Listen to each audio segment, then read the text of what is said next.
All right, everybody, welcome back to InnRoads Plays. We are getting back onto the broken road.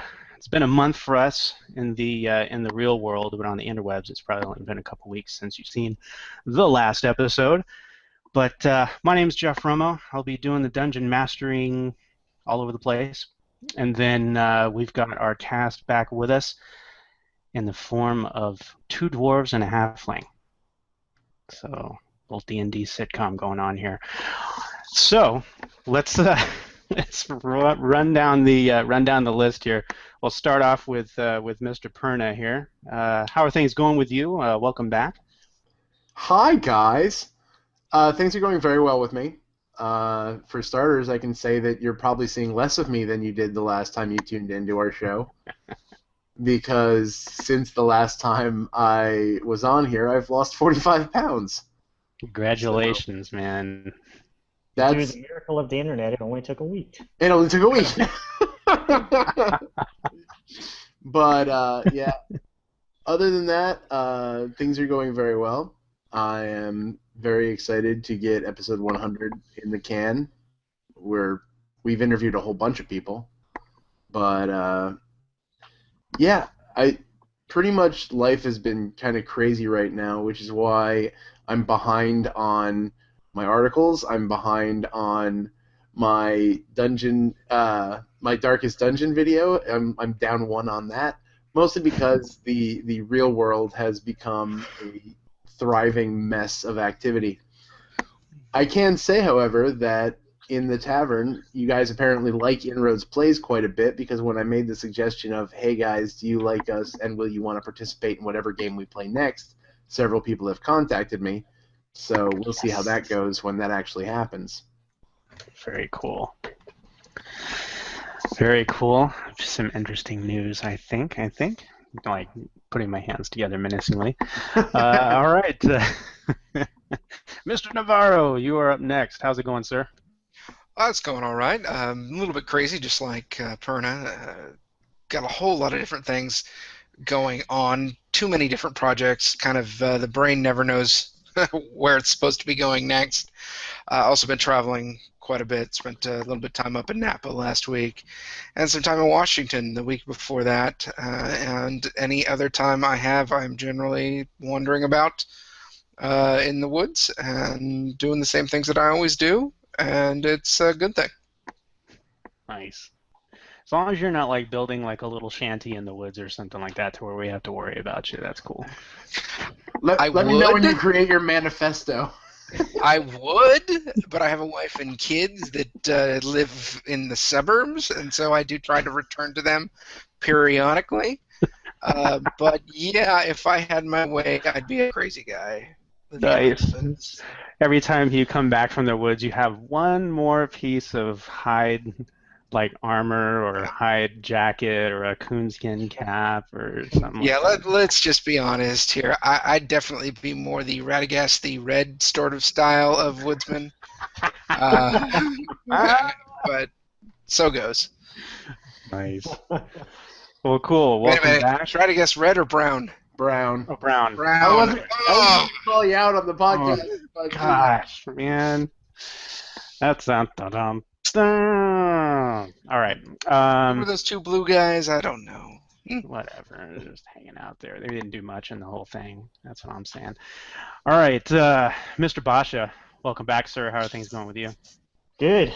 I've been playing fun games with my kids, and even just before this podcast, I was playing some Rummikub.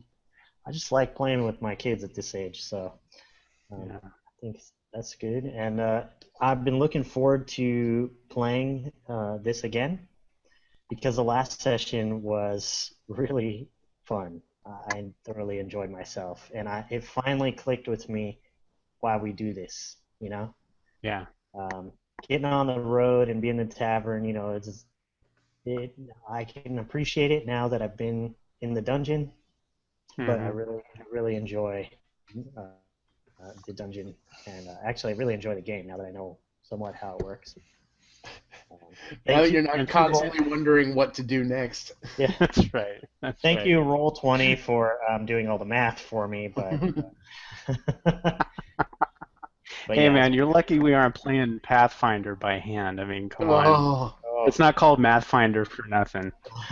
well, you I've been know, playing. I've been playing these since I was 16. They got me doing Pathfinder for the play-by-post, and I still have to occasionally email Jeff, going, "What the crap am I doing with this now?" well, you know, I That's do right. write That's after right. for a living, so I wouldn't go. I'd at least have a spreadsheet calculating everything Yeah. as much as Yeah. possible. But Well, thankfully, I don't have to do there's this thing that everybody on the internet, well, a lot of people out there on the internet will know about, and that's called Hero Lab, and that is basically just it's a lifesaver. So like if somebody comes up and says, "Hey, you want to get together a game? Yeah, can you put together a Pathfinder character?" Well, yeah, that only take me about a half hour. A half hour, really? Yeah, that's Hero Lab. You don't have to do any math. You just basically plug in everything you want, and there you go. nice. But probably not news to the people out there watching the podcast, but just in case it is, It is yeah, go news. check it It out. is new here. New. So, Yeah, thank definitely check it out. You're actually lucky, Bacha, because this 5th edition Dungeons and Dragons has just got it together. It's not that hard to put a character in place. So, well, cool. For me, I've been basically balancing like prep for this game, prep for a Shadowrun first edition game, and then doing the play-by-post, and then making sure that my real life doesn't fall apart as I try and manage all that stuff. Bosch already knows our church is going through election time right now, so I have the responsibility of being on the nomination committee there. So it's always fun trying to get people out of their shells and actually get involved and actually say, yeah, you know what, I could do something on the elder board. Oh yeah, I could do something over here in church. So that's a lesson to all you out there. Get involved.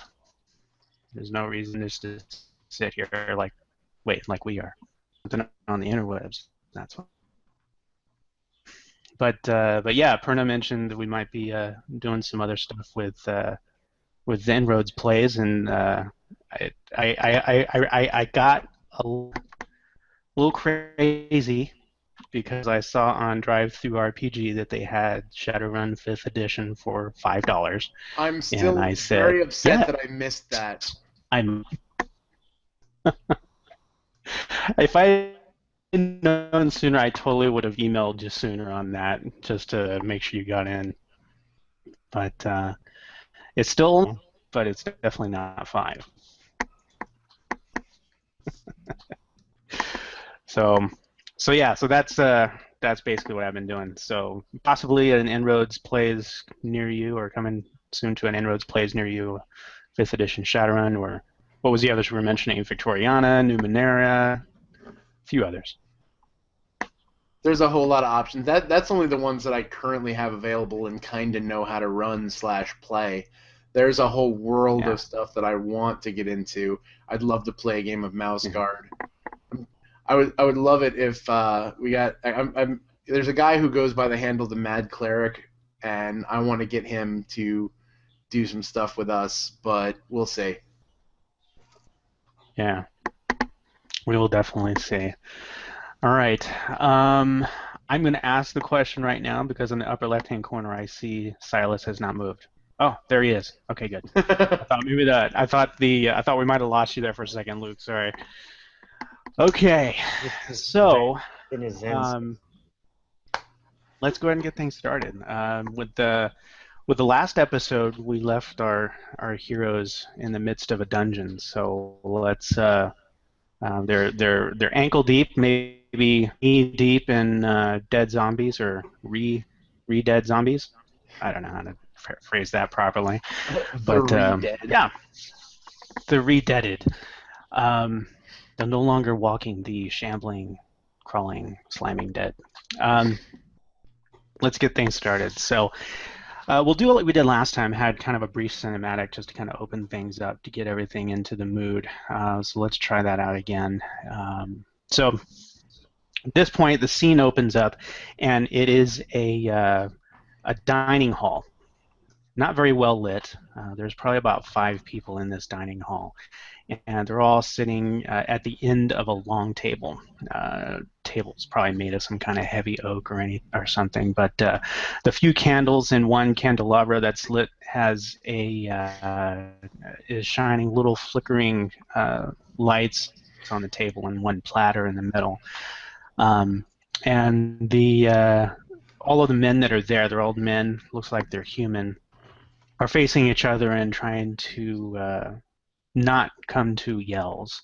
They're wanting to shout, but all of them are observing some form of decorum. And that's when the camera starts sweeping around the table, and you see that each of them are dressed in fairly nice clothes. They're having the long coats and the cummerbunds and the sashes over there with the piece-tied rapiers, that sort of thing. And right now, they're all looking down at the table, and the camera's kind of looking over each shoulder. Each man has a close cropped haircut, has very well trimmed beards and everything. Not like mine, but even better. But the one thing that's happening right now is just there's so much tension in this room right now that you can cut it with a knife, the proverbial knife. And each man looks at each other, and the camera finally starts panning around to their faces. It's just kind of doing this whole sidelong glance, one at another, as if saying, why don't you make the first move, or you say something first. Until finally the man that's at the head of the table stands up, and he points down at a map. And the map is the Flan Road that leads from Melvant all the way out to the east. And in the middle of that road is a city called, or a little town called Black Horse. But his finger hits Black Horse, but then it starts tracing its way towards the east until it stops at basically what looks like nothing. And the man says, "This is where our problem lies." And that's the only voice you hear. And then the camera kind of zooms in on the map, and all of a sudden it opens up to a forest area, and it's probably late afternoon, 3, 4 o'clock at this point. There's a small meadow. Well, I don't want to say a meadow, a clearing. The weather outside is cold, blustery. It's frozen tundra that's out here. There are some greens, there are some trees in this area. Not a lot, but enough that you can get some shelter from the wind. And there are 3 humans and a half-elf surrounding a wagon, a couple of mules that are there that have been tied off away from the wagon. And they look like they're just kind of biding their time in silence. The half-elf that's there looks like he's the most agitated, but he basically is passing his time by reading a small book that's roughly, get this on the camera, roughly about that big as he's flipping through pages. And so that scene cuts, and we descend into darkness as we catch up with our 3 heroes, Barrett Ironborn, Silas Silvensmith, and Kendrick Hillenspanner, as they are currently in the midst of a round antechamber that's lit by a blue light, and then also some of the subtle light given off by Silas's light spell. So we'll go ahead and we'll transition over to the map and roll 20. And so right now, you've passed through a few series of areas in these dungeons. And with each series, it seems like there's a different stage in a painting. The first one shows people who are bringing basically basins, cisterns full of remains, bones, that sort of thing, and it's rendered in bas relief around these altars, these big braziers that you guys have seen along the way. And with each room that you find this in, it seems that they transition from one stage to the next stage to the next stage. And all in all, you guys have run through, let's see here, in total, you've gone through two rooms and then ended up in this third one. So do you guys recall kind of how how that transition occurred, like what the first room had, the second room, and then now this third room? Basically, we saw the process of redeadening. It's basically, you know, you get dead people, then stuff happens, then the dead people start walking around. That's what I remember. That's the shorthand version. Marie, how about your Kendrick, what are you thinking you're seeing there? Well, I remember the 3 rooms because I was touching stuff.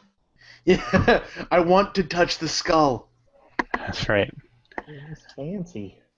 And then of course, everyone's wearing nice clothing, and Hmm. they're all wearing the same family crest. It looks like. That's right. That's right. There is a one of the first things that happened when you found the first enemies you encountered were goblins, kind of towards the entrance of these tunnels. But then, after you defeated your first couple waves of goblins, you came across a third wave, maybe 2 or 3 of them, that looked like they were fleeing. They were running, yelling, "Oh my gosh, they're free," or however they yell that in Goblin. They were fleeing until they met us. That's right. And they ran into the wall of our 3 heroes, who put them down quickly. But they found in one of the little antechambers there a gate that was locked, and inside was a zombie. And yes, as Kendrick pointed out, there was the one that was trapped inside there looks like it was wearing the clothing with the crest of the Bruhl family. And the Bruhl family, their family crest is basically an ivory column, and it's flanked by a hammer and a rose. And that's kind of their family crest at this point. That is their family crest. But then after you guys dispatched that one that was behind that gate, there were others that were actually loose, and this must have been what the goblins had been yelling about. And so after a pitched battle there, you were able to put those guys down.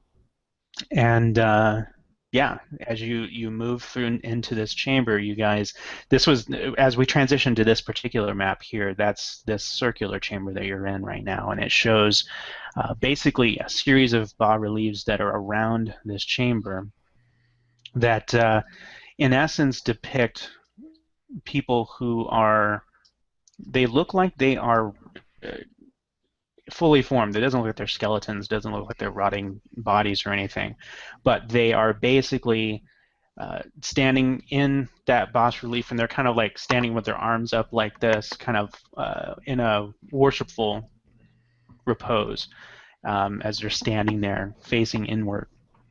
The only thing that is, and we kind of stopped in the last session, the one thing that you notice on their faces is a mask of a skull that's upon their faces at that point.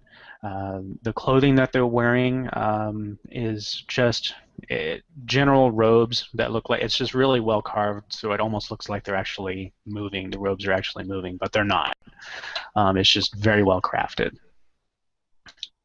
So that's where we're at now. At this stage, after the zombie battle, you have not heard any other noises in the place that you're at right now. So at this stage, you have not heard anything. Around you, again, is just that. It's got that kind of eerie bluish glow from a lantern, a permanent spell put onto a light spell that's above you that gives, again, that kind of eerie bluish glow, and it mixes with the. I think you said, Silas, that your light spell, has kind of like a incandescent orange glow to it. Did I get that right? I don't remember, but it's good. That's perfect. Perfect. Cut, print.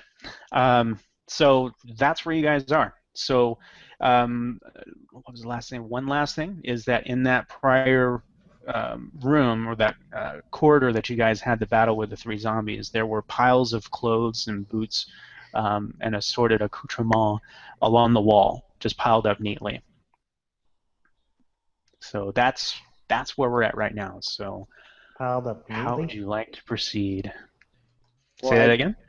Piled up neatly, like they're freshly laundered?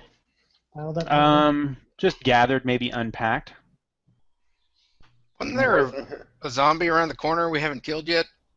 No, we killed it. That's where no. we ended. Oh, okay. Yeah, that was exactly where you guys ended. He doesn't remember because he ran. No. Stop it.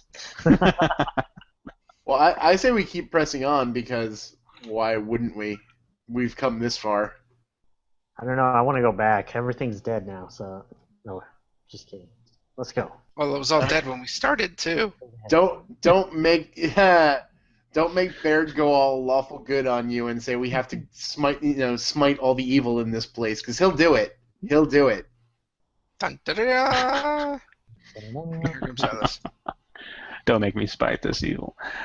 Okay. All right. So I let's. will smite all let's the continue evil up on. in this place. That's right. So how are you proceeding? How do you want to make your moves? Well, through seeing this area? as in game time, this is literally seconds from us slaughtering evil, gory awfulness. I imagine we'd proceed slightly with caution. Yes. Interesting. Interesting that That's you a would question say I have. that. No, I'm just kidding. Is that a gate to the north of us? That's where we came from. Well, that's where it came Yeah, from. that's where you came from. For lack of having a full transition there, yeah, that's where you guys came from. We're about to walk into another room then. Yeah. Correct. So as you guys are kind of coming in here, the only light that you have, well, with the two dwarves, you guys can see in dark, so you're seeing kind of like a grayish, black and white, kind of gray tone type vision. Silas, you're using your light spell at this point so that you can actually see what the heck is going on. If you guys notice on your characters, if you click on them once, you should be able to see your hit point stats with a little bubble at the top.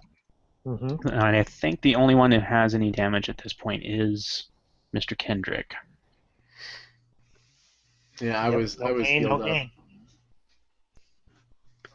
I think, am I right in that assessment? I'm pretty sure that's where everybody was I at. think that's true.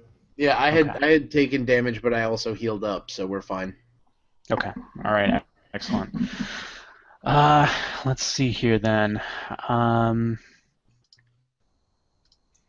So you guys move forward, kind of making your way forward at this point. Are you trying to sneak at all? Are you sending Kendrick ahead? How do you guys want to decide on this? Let's just start getting into character here. At this point, there has been quite a bit of slaughtering and screaming happening. Yeah. I don't think stealth is necessary anymore. And these things aren't exactly the kind of thing you can sneak up on. And there's a 20-foot globe of light that in a place where there's probably not a whole lot of light. Yeah, this is. Let's just walk forward and smash face. And completely in character, Baird is beyond. He doesn't sneak to begin with. Right. Like, even though with the ambush, he kind of just waited for them to walk by and thumped them on the head. Like, he's not for stealthing. And the fact that he's seeing undead now, yeah, he's not a super fan of this, and so he just wants to kill them all. Yeah, well, Gotcha. Kendrick, even though we're walking into a new room, we don't know what's around this corner. We expect something. I want to be. I imagine myself just like a couple of feet ahead, tiptoeing in front of everybody, just looking to the left, looking to the right, making sure. Okay. Yeah. All right. Well, if you want to do that, if you want to kind of move ahead a little bit, you guys can do, or Kendrick, you can do a stealth check if you would like, just to kind of get the creepiness going, the creepy crawly. What have I not done yet? I've not opened up my character sheet. Dun dun dun.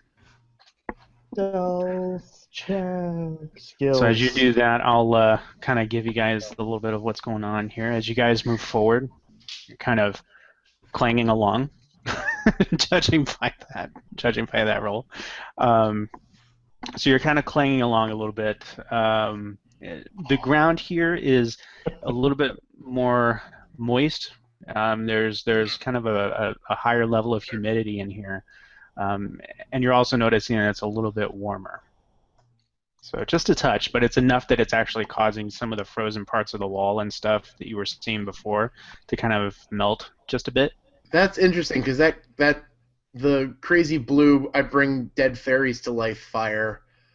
That stuff is cold.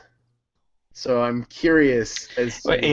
It's got a bit of warmth to the touch, but not enough that it would be like a fire. Like you can go and pick up one of those stones. Yeah, exactly, exactly. So I don't think I did a good job during the combat of pointing this out, but as you were approaching the areas where these zombies were, you were hearing a bit of a rattle in your jar.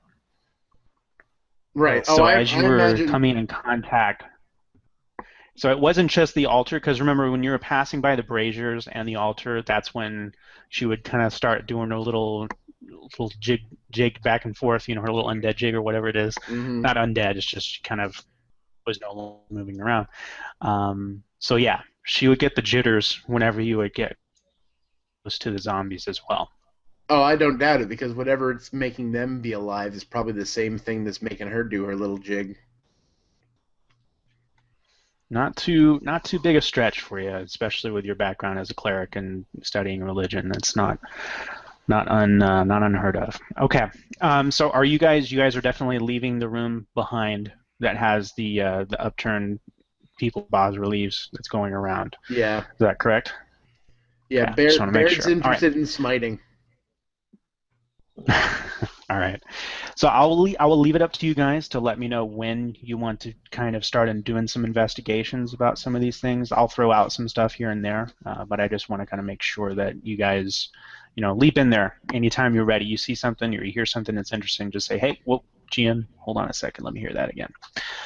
All right. So as you guys leave that antechamber behind and you head out into this hallway here, you are.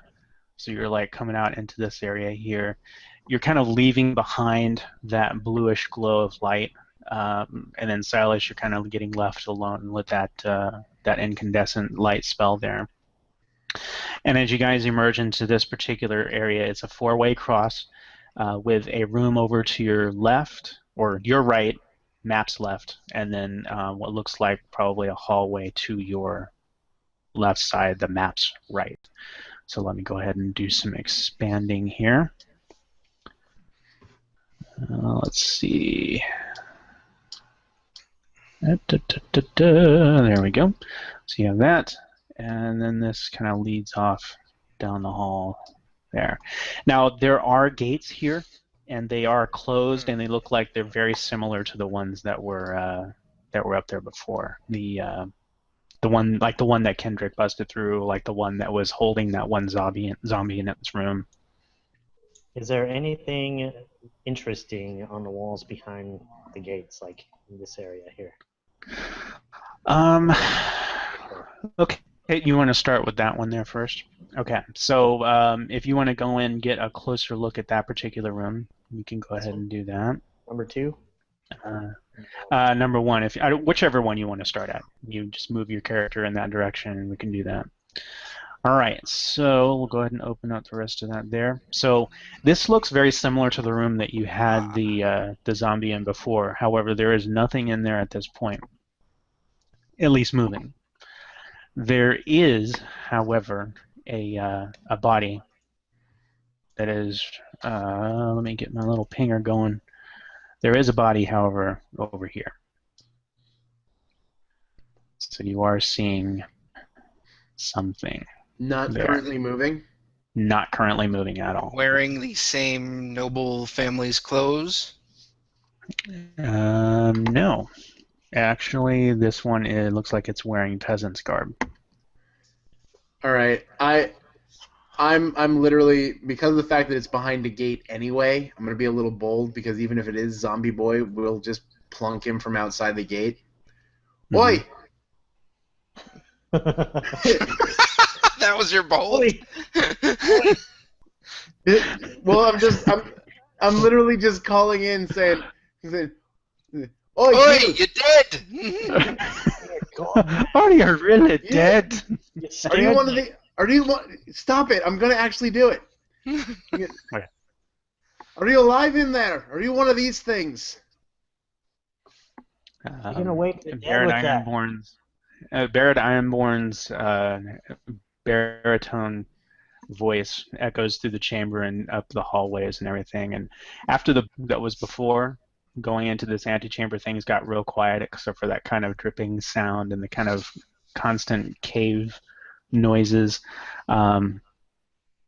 but nothing stirs in the Would you like body me that's to, in the corner. Loot the would you body. like me to try to pick the lock, brother? I'm. I, quite frankly, if it's dead, I'd rather keep it in there. I don't want to be opening doors and letting out more of the dead.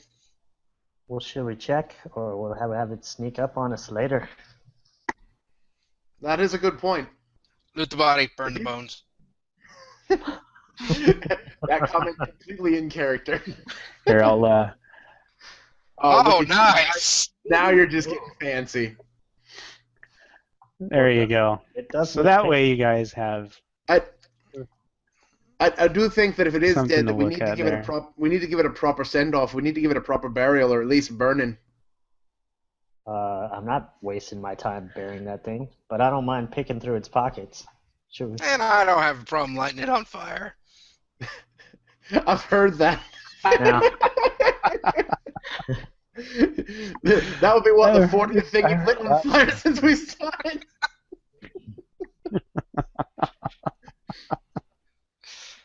There's only a way to be sure. It's the only way. Okay, want to try and go ahead and take a look at this lock, Kendrick? You totally can. Having a peek at it, it looks very similar to the first one that you sprung. So if you want to attempt a lock pick, then you may go ahead and do so. thieves' I tools. think just to make sure you have that in your character sheet, correct? So that you It's a can thieves' tools. can leverage that. Proficient with no bonus. Yeah, so I'm gonna try. Correct. There it is. 19. Yeah. All right. This lock bends to your will. There's just no denying it. So you That's due. you do open it, as do most locks. It's bend to my will. The lock comes open, and again, unfortunately, I do not have an animation to show that wonderfulness. But yeah, you guys get through it. So you can go over and you can go over and take a look at the body if you'd like. This is when I turn and go like, Silas, get prepared to light this thing up. Go kiss it if you want to. I'm so ready for this. I've been waiting for this so long. I'm gonna light That's it up. not a good sign. That's not a good sign. Did you guys just hear something loud? Oh no, I'm just saying. Did I say that out loud? I totally wasn't saying it out loud. All right. Anytime the GM's happy, it's not good for the players. Take a look. Should we do some kind of perception check? I would highly No. recommend it. Just dig around in its pockets, you little Yes. wimp. All right. Says the guy You in the can other do. room. I'll come over here. Hold on. I'll come over here. Somebody's watching the door, right? Oh, I'm right there in the door. Investigation. Dude, how does it smell? How's it How's smell? that? How does it Smells smell? Smells like a dead body. There Sweaty, you old, go. cut-up guy. What do you think it smells like? There you go. All right, dig through its pockets. You're the thief. All right. Get your job done. If it Go. moves, I'll burn it. That's my job. Damn. Oh, dead. All right. Your investigation It's pretty proves. clear My job. investigation shows I know what he ate for lunch. Yeah, because actually his guts are open, so that you could make that investigation check if you'd like. It looks Yum. like haggis. Oh, there's a key in here.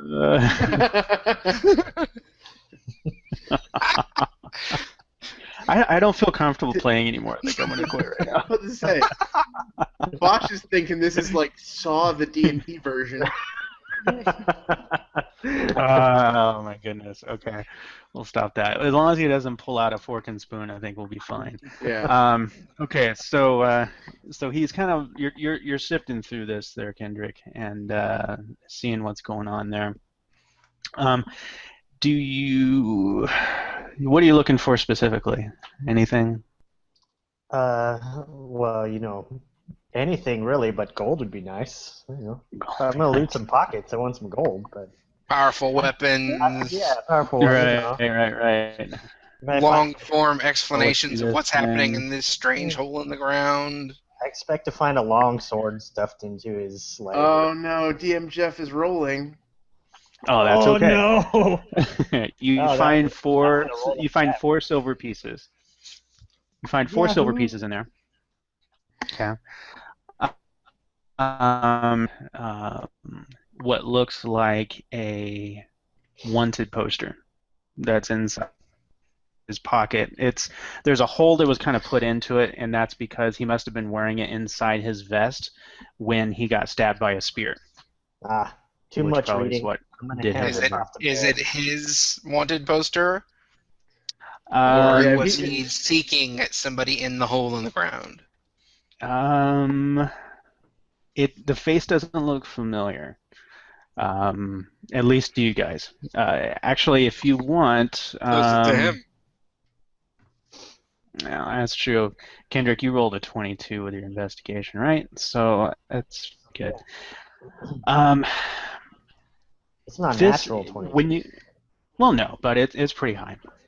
Okay, so There is no natural in the 22. course of the last in the course of the last couple of weeks, when you've been kind of surfing through taverns back in Melvant, you were hearing rumors of a man who had come into town off of a ship from the south across the Moon Sea, and this particular man traveled with two warriors, and those two warriors were pretty well outfitted. So most likely, this man was some level of importance. Um, it piqued your interest because you're thinking new guy in town might be an easy mark. I don't know how do you deal with that? I mean, because I remember when we first started out, that was one of your ways of finding income was to actually go out and look for folks that were new in town. Well, the thought is the bigger the guy, the bigger the prize, right? So, Right. So if you have a guy that's come off of a ship from the south, has two bodyguards that are with him all the time, what's kind of the thoughts that run through your mind? well, one thought is switch the purses of the two bodyguards, wait for them to figure it out, and then while they're fighting with each other, might be hours down the road, Mm. then the other guy's an easy mark. If I don't have that much time, I'd just pick the bodyguards because Yeah. they'd probably have more interesting stuff, and then just watch the third guy. Okay. Well, one evening, and it transpired in this fashion that you had come up with a plan like that, and you were sitting in the back of the Growling Tortoise, which is a real seedy tavern off on the east side of Melvant, and you knew that this guy was actually going to be showing up with his two bodyguards for some reason. You were able to track down information that was happening. But as you were sitting back there, biding your time, being very patient, you noticed a contemporary of yours, a man named Lao, who showed up and probably had a similar plan to yours. And you can see it. I mean, you're not a normal guy. You've seen people do cons before. You've seen people put plans into effect, like kind of like what you actually put together in a second ago here. And he actually went up to try and pick the pocket of the man. And that's where this face kind of came into play. You're trying to remember, where have I seen this face? Where have I seen this face? And you're like, oh, that's right. And you flash back to this evening 2-3 weeks ago, and there you are. You're seeing Lau. He's this really short human, really whip thin, hands like a circus carny that can just, he can pilfer anything, work anything, do anything. And so you're thinking, well, he might get this guy. But as he sneaks up behind him, the two bodyguards are off going to the bar or talking with somebody, and the man's left alone. And as Lau sneaks up behind him, he reaches up to try and touch the man and grab his pouch, and all of a sudden recoils and pulls back, and he's grasping his hand, and then he runs from the tavern, and that's the last you see of him. And rumor has it that his right hand, the hand that he does most of his work with, rotted off. Lovely.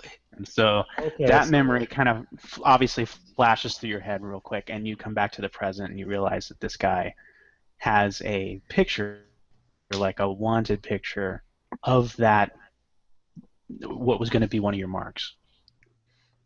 Okay, so so Lau picked this mark, and that's the picture of the guy in the wanted poster. This guy is not the mark.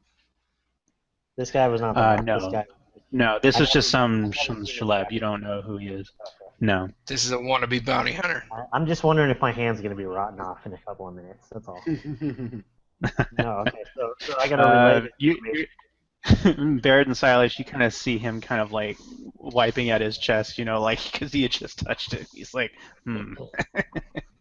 But no, you don't feel any tingling or anything like that.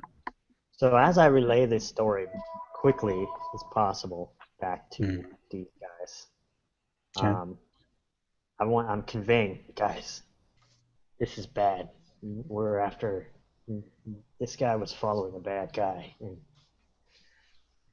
we're on the same trail. We're on the same track. This is not going to be good. You know, did we just hear stuff fighting in the background? Or was that just No, it's just it's part of the cavern theme that's in here. Sorry, a little distracting there. So as I try and convey this, I'm trying to convey that if this is the guy that this guy was after, it is not. We are not in for an easy run here. Well, seems like there's nothing left to do but push on. So We push on, right? Let's push on. Let's get out of here now. I'm spooked. So, what do you guys think when he relays that story to you guys? What are your thoughts on it? I kind of know that. I mean, we're already in a bad spot and getting worse. So I'm not exactly surprised that bad things are happening down here. All right, Silas, what do you think? You know, I'm sort of in my element. You know, I think that whoever this guy was, he was in over his head. Big deal. We're not. Okay. So I'm not concerned. All right. Okay. Well, all right, then where to next, gentlemen? Famous last words. Now, what was south of us? Another room?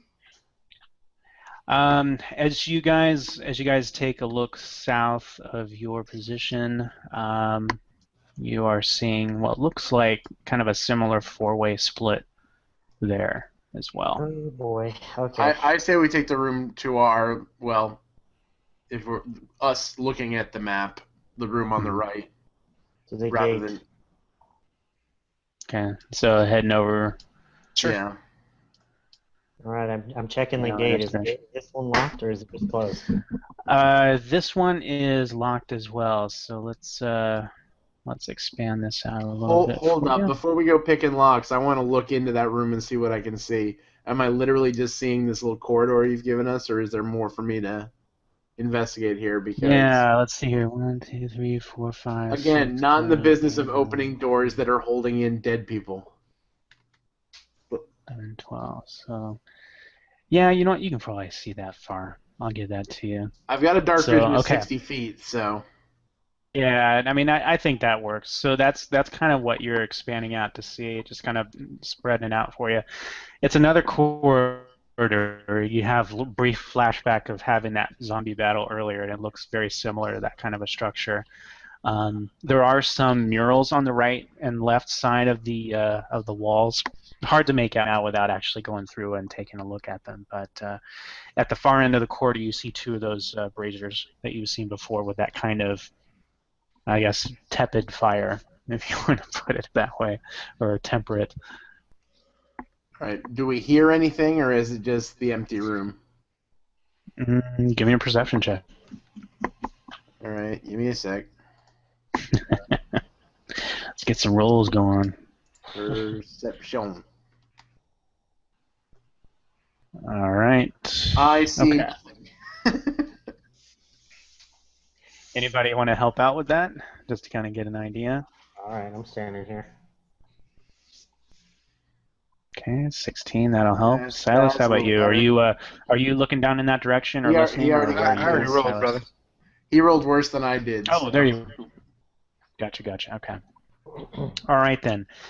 Um, well, at this stage, Kendrick, you're starting to kind of hear something. It sounds like it could be conversation or singing, like in a low tone. Like it's just kind of at the very, very edge of your hearing. You're just kind of like, am I hearing?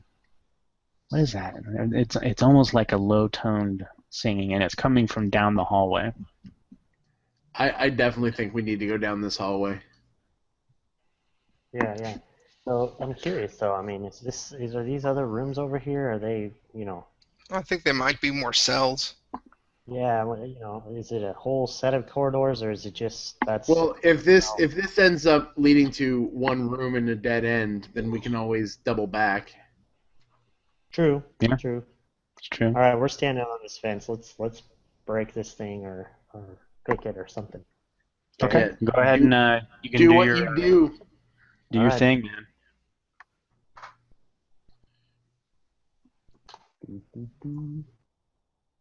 Nice with these tools, baby. Okay. That is, you feel like almost like your lockpick is bending in such a way that you're like, oh my gosh, I almost broke it, but you actually get the lock sprung and it works. It's the problem is that the tumbler system that's inside this thing is really heavy. So your tools are like a precise instrument, and you do have your main probe that holds that up, but it's almost the way the angle that you use, it's almost at the limit of that, but you got it.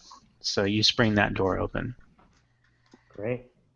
Okay, so you open it up, and it just has this kind of, and then kind of fades as it kind of groans open. All right. I want to kind of go like halfway in, and then I think we send the rogue up to listen in. Okay. All right. Then I'll have Kendrick go ahead and roll your stealth. Bam. Yeah, Nice roll. Very good. Very good. Okay. So Kendrick, go ahead and put yourself over here, just so you can kind of get a gander of what's going on there. And I will move my map. My map! And I'll open up some stuff here for you. So you see a bend that goes towards the right up ahead. I wasted a roll on that. Oh, just no, it goes further in. So at this stage now, you're kind of hearing. You are hearing kind of like a low murmur. okay. Low murmurs. I like low So murmurs. I take it you're gonna wave us up, so we're not like a mile back. Okay. Do you guys want to do a stealth as you approach, or no? Yeah, quietly, you clumps. I don't. Yeah. It's so not even worth it for Baird to roll stealth. You know what? And I don't roll stealth. I am pretty confident that whatever's coming, I can put some fire in its face. Then I gotta sneak Yeah. ahead and poke around. No, yeah, totally. I'm all for do him it. sneaking ahead and poking around, so if something comes, it kills him first. But once he's gone, I don't need to be stealthy. Boom. You're such a kind and compassionate. The murmuring stops. Oh, sorry. Oh, it stopped, guys. Oh. So Kendrick, what do you do? I give the hand up. I give the hand up. We've been spotted, I think. I give the hand up. I told him to stop. Now, was this a? And I see They were mid sentence and stopped, or is it they're just done talking now? It stops. Like all of a sudden, it just stops. I signaled them. I signaled him. Okay. All right, crap. I'm gonna have to roll a stealth then, aren't I? All right, I make no promises of this going even remotely good.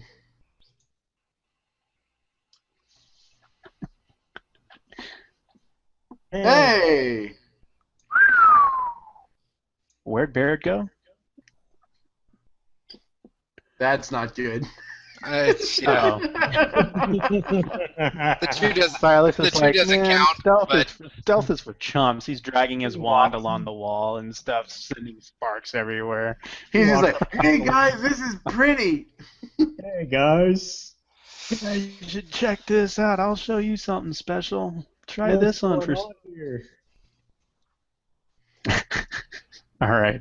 Really, it So makes let- sense because he's the one with the light spell. So basically, he is this bopping ball of light. That's true. Very true. Okay. Well, let's do this. Let's take our first break here, and then we'll come back for. I guess for us it'll be a quick 5-minute break, but for those out on the interwebs it might be a full episode before we move on. But although it won't Bye, be too guys. long before we come out to the next one. So, all right, guys. So we'll tune you guys back in shortly. But if all else fails, keep searching the interwebs to find out what they find.